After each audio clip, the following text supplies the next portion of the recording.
बिस्मिल्लाहिर्रहमानिर्रहीम, अस्सलाम वालेकुम जी। मैं नजमुल हसन बाजवा हूँ। नाज़रीन किराम, शहबाज शरीफ साहब को पिछले कुछ अरसे से ये कॉन्फिडेंस दिया गया था कि ना सिर्फ अब के वज़ीर आज़म आप हैं बल्कि अगले लंबे अरसे के लिए शहबाज शरीफ साहब आप ही वज़ीर आज़म होंगे।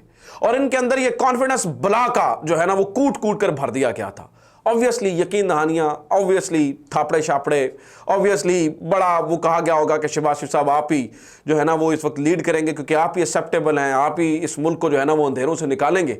और शहबाज शरीफ साहब के अंदर इतना कॉन्फिडेंस भर गया कि इन्होंने हर चीज़ जो है वो ये नहीं देखा कि इससे मेरी मकबूलियत में कितना फ़र्क पड़ेगा। इन्हें यह था कि मेरी कबूलियत है, फिर मकबूलियत का कोई घंटा सोचता है। मतलब मैं आपको ये मिसाल देता हूं, आप ये देखें कि कोई भी गवर्नमेंट, आज तक मैंने कोई गवर्नमेंट नहीं देखी है जो जाते हुए पेट्रोल की कीमत में 20 रुपए का इजाफा करके जाए।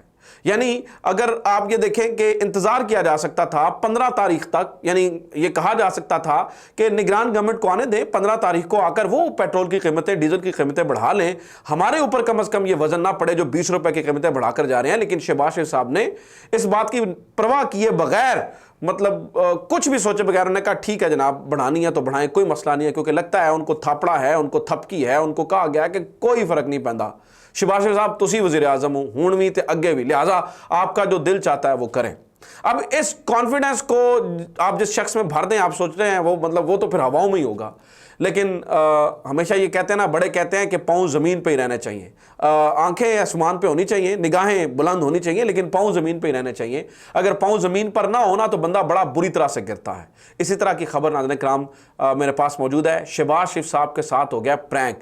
शहबाज शरीफ साहब जा तो रहे हैं लेकिन खबर यह है कि पक्के पक्के जा रहे हैं। खुदा हाफिज हो रहा है लेकिन पक्का पक्का हो रहा है। शहबाज शरीफ साहब ने अपनी रिप्यूट को बर्बाद तो कर लिया है किसी भी तरीके से, इस कॉन्फिडेंस के साथ कि मैं दोबारा वज़ीर आज़म बन जाऊंगा, लेकिन इनके साथ हो गया प्रैंक। किस तरह से, कैसे, आज की वीडियो में मैं आपके सामने ये रखूंगा। देखिए, जिसका अल्लाह ताला मददगार होता है, जिससे अल्लाह ताला मदद फराहम करता है, उसके लिए चीज़ें, फिर दुनिया चाहे सारी उसके खिलाफ हो, उसके लिए चीज़ें आसान हो जाती हैं। मैं इमरान खान की बात कर रहा हूँ। देखिए कैसे कैसे जो है वो चीज़ें, आर्टिकल 52 कैसे इमरान खान के लिए जो है वो मददगार साबित हो रहा है। मैं आपके सामने रख देता हूँ ये असल में हुआ क्या। हुआ ये कि नाज़रीन किराम, शहबाज शरीफ साहब ने कल रात ये ऐलान किया एक प्रोग्राम में बैठकर के जो इलेक्शंस हैं वो नई मरदमशुमारी के तहत होंगे। अब नई मरदमशुमारी अगर होती है तो नई मरदमशुमारी का मतलब ये है कि नई हल्का बंदियाँ होने के अंदर टाइम लगता है। यानी जो गिवन टाइम होगा, अगर 3 महीनों का, अगर आप 2 दिन पहले असम्बलियाँ तहलील कर देते हैं तो 3 महीनों का टाइम होगा, 90 दिन का टाइम होता है। उन 3 महीनों के अंदर नई हल्का बंदियाँ नहीं हो सकती हैं। इसका मतलब यह है कि शहबाज शरीफ साहब ने कल फॉर्मली ऐलान किया कि इलेक्शंस जो हैं वो ताखीर का शिकार होने जा रहे हैं। अगर इलेक्शंस ताखीर का शिकार होते हैं तो वो सूटेबल रहते हैं शहबाज शरीफ साहब के लिए, नवाज शरीफ साहब के लिए नहीं बल्कि शहबाज शरीफ साहब के लिए। अगर जितने इलेक्शंस ताखीर का शिकार होंगे उतना जो है ना वो डील करने में मदद मिलेगी और उतना शहबाज शरीफ साहब को दोबारा वज़ीर आज़म बनाने में मदद मिलेगी। और इसलिए शहबाज शरीफ साहब ने धड़ल्ले से वो 20 रुपए पेट्रोल की कीमतें भी बढ़ा दी और ये भी कह दिया कोई मसला नहीं है, और जो है ना वो इलेक्शंस भी जो है ना वो ताखीर का शिकार हो जाएंगे, कोई ऐसी टेंशन नहीं है। लेकिन देखिए, मैं बार बार कहता हूं कि प्लान ए की जगह प्लान बी भी होता है और प्लान बी की जगह प्लान सी भी होता है। कुछ इसी तरह की सिचुएशन इस तरह से पैदा हुई कि शहबाज शरीफ साहब ने शायद इस पूरे मामले को सही तरीके से पढ़ा नहीं है। अगर नई मरदमशुमारी के मुताबिक इलेक्शंस होने हैं तो इस मामले के अंदर नाज़रीन किराम सबसे बड़ी जो रुकावट बनता है वो constitution 1973 article 52, article 51 sub clause 3, article 51 sub clause 3, ये सबसे बड़ी रुकावट है शहबाज शरीफ साहब के इस ताखीरी हरबे के अंदर जो इलेक्शन को जो है ना वो लेट करने की कोशिश कर रहे हैं।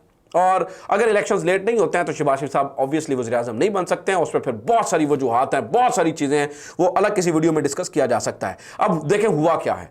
हुआ ये कि जनाब, अगर नई हल्का बंदियों के तहत इलेक्शंस होने और नई मरदमशुमारी के तहत इलेक्शंस होने हैं तो टेक्निकली कुछ इलाकों की सीटें बढ़नी हैं, कुछ इलाकों की सीटें कम होनी है। मतलब पंजाब की सीटें जो है ना वो अगर कम होनी है या बलूचिस्तान की सीटें बढ़नी है और सिंध की सीटें बढ़नी है इस मरदमशुमारी के तहत, तो ऑब्वियसली सीटें बढ़ेंगी तो फिर नई हल्का बंदियां होंगी और इसी तरह से जो है ना वो इलेक्शन होगा, क्योंकि नई मरदमशुमारी तो यही बताती है कि कुछ इलाकों की सीटें कम और कुछ इलाकों की सीटें ज्यादा होनी है। सीटें 342 रहनी है, पंजाब से कुछ कम होकर बलूचिस्तान में चली जाएंगी, बलूचिस्तान से और कुछ सिंध में चली जाएंगी, पंजाब से जो है ना वो कुछ सीटें कम हो जाएंगी। अब यहां पर प्रॉब्लम है।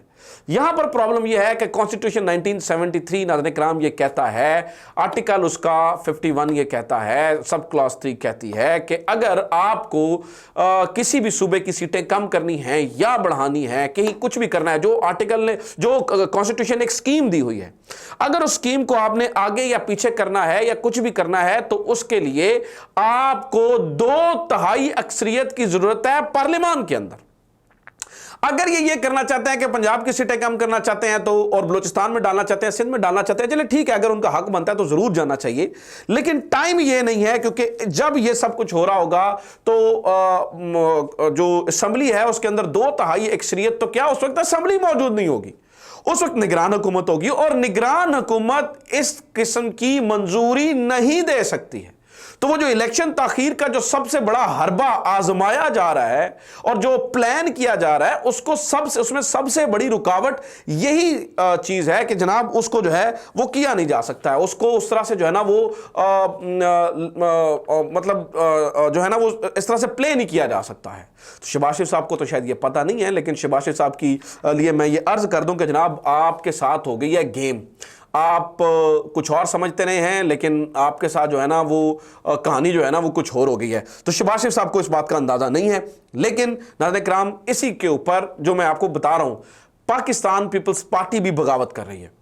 जो मैं आर्गुमेंट आपके सामने रख रहा हूं, यही आर्गुमेंट पाकिस्तान पीपल्स पार्टी ने, यानी कि पाकिस्तान पीपल्स पार्टी के फैसल करीम कुंडी साहब ने ये रखा। उन्होंने कहा जनाब या इंतखाबात में ताखीर वखीर नहीं होगी, और अगर आपने ये नई जो है ना वो मरदमशुमारी के मुताबिक इलेक्शंस करवाने हैं और ये ठीक है, तो फिर आपको वो 2/3 अक्सरियत चाहिए होगी अगर आप सीटें कम या ज्यादा करना चाहते हैं, और वो 2/3 अक्सरियत जो है ना वो आपके पास है नहीं। एक और मजे की बात मैं आपको बताऊं, लास्ट जो सेंसस हुई थी मरदमशुमारी वो हुई थी 2017 में। वैसे होता यह है कि आपने हर 10 साल के बाद मरदमशुमारी करवानी होती है, हर 10 साल के बाद टाइम होता है मरदमशुमारी का।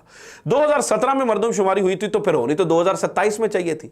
इन्होंने ये किया था कि अपनी मुद्दत को बढ़ाने के लिए, अपनी यानी कि इलेक्शंस ताखीर करने के लिए, उसमें ताखीर करने के लिए, और ये कौमी असम्बली की अपनी मुद्दत को बढ़ाने के लिए, यानी शहबाज शरीफ साहब अपनी गवर्नमेंट को एक्सटेंशन चाहते थे कि 1 साल की मिल जाए, इसलिए इन्होंने जो है ना वो बड़ी जल्दी मरदमशुमारी का कार्ड खेला था, ताकि मरदमशुमारी जो है ना वो जल्दी हो जाएगी, और उससे क्या होगा कि उससे हमें जो है ना वो ये बहाना मिल जाएगा और हम फिर थोड़ा डिले कर लेंगे। लेकिन नाज़रीन किराम ये अब बजाते खुद इनके गले पड़ गया है, इन्हें समझ नहीं आ रही है। अगली कहानी सुने, वो इससे भी डेंजरस है। वो ये है कि शहबाज शरीफ साहब जो बड़े खुशी सारी चीजें करते चले जा रहे हैं, मैं अगेन आपको बता रहा हूं, और सब कुछ जो है ना वो उनके ज़हन में के मुताबिक ठीक होता चला जा रहा है। बात इतनी सादी नहीं है। देखिए किस तरह से सरप्राइज मिलने जा रहा है, इन्हें पता ही नहीं है।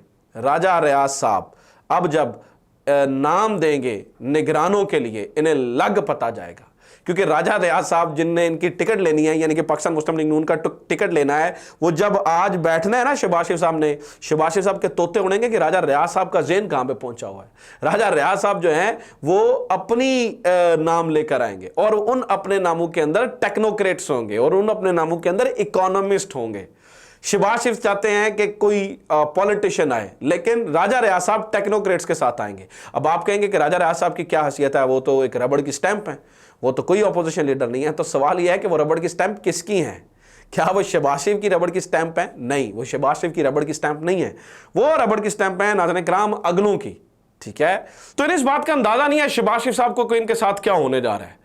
शहबाज शरीफ साहब को शायद जो है ना उन लारों और लप्पों पे ज़्यादा यकीन है, शायद जिसके ऊपर वो एतबार कर बैठे हैं, और इन्हें अंदाज़ा नहीं है कि एतबार समटाइम जो है ना वो नहीं करना चाहिए, अकल से भी काम लेना चाहिए। और इनकी अकल शायद इस वक्त जो है ना वो घास चरने जा चुकी है, और इन्हें ये लगता है कि सिर्फ मकबूलियत होने से सब कुछ हो सकता है। मैं बार बार एक आर्गूमेंट दे के थक चुका हूँ कि बागबान कितना ही पौधे की हिफाजत करना चाहता हो, 1 मिनट के लिए सोच के देखिए कि एक पौधे की हिफाजत बागबान करना चाहता है, लेकिन ओले पड़ते चले जा रहे हैं या शदीद गर्मी पड़ती चली जा रही है। मौसम भी कुछ होता है, कुछ माहौल भी होता है। तो शहबाज शरीफ साहब को समझ लेना चाहिए कि माहौल साजगार नहीं है। बागबान उन्हीं के पौधे की नशोनुमा करना चाहता है, लेकिन माहौल साजगार नहीं है। माहौल साजगार इस वक्त इमरान खान के लिए है। इस वक्त सिर्फ लोग इमरान खान को वज़ीर आज़म के तौर पर देखना चाहते हैं, या उनकी जमात को इक़्तिदार में देखना चाहते हैं। कुछ भी हो जाए, लोगों के जो दिल हैं वो इस वक्त इमरान खान के साथ धड़क रहे हैं। इसे ही अल्लाह की मदद कहते हैं कि सब आप प्लान करें और वो सब के सब खाक हो जाए, और जिस शख्स के पास कुछ भी ना हो, कोई सहारा ना हो सिवाय अल्लाह के, कोई दुनियावी सहारा ना हो, और वो शख्स पूरा दिन जो है ना वो अदालतों के अंदर जो है ना वो चक्कर काट रहा हो, लेकिन सिचुएशन फिर उसके हिसाब की बन जाती होती है, अल्लाह ताला फिर मदद फरमा देता होता है। और इसी तरह की सिचुएशन नाज़रीन किराम इमरान खान के हक़ में बनती चली जा रही है। ये अब तक की खबरें हैं। आज का दिन इंतहाई अहम है, बहुत मज़ेदार अपडेट्स आने वाली हैं कोर्ट से, वो मैं आपके साथ शेयर करूँगा। अपना ख्याल रखें। खुदा हाफ़िज़। पाकिस्तान जिंदाबाद।